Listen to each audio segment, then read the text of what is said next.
YouTube family को राधे राधे। स्वागत करते हैं अपने यूट्यूब चैनल पर। बहुत ही सुंदर सा एक शंकर जी का सॉन्ग स्पेशल कजरी गीत लेकर के आए हैं। पूरा सुनना, कैसा लगेगा कमेंट बॉक्स में बताना और हमें भी अपना प्यारा आशीर्वाद देना।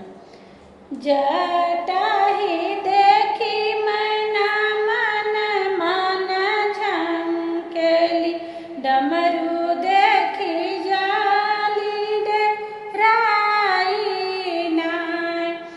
जटा ही देखी मैना मन मान झंकेली, डमरू देखी जाली डेराई नाय। ऐसन बहुरहवा बड़ा खोजल नारद जी हो, कैसे रही है बेटी हमारी नाय। ऐसन बहुरहवा बड़ा खोजल नारद जी, कैसे रही है बेटी हमारी नाय।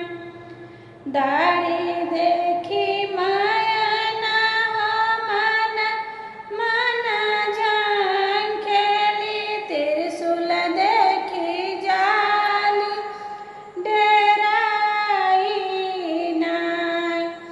ऐसन शिकारी बर ढूढ़ल नारद जी, कैसे रही है गौरा हमारी नाय। ऐसन रही है गौरा हमारी नाय।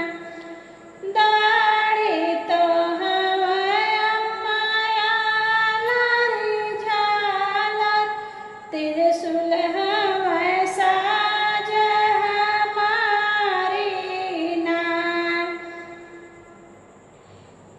गाज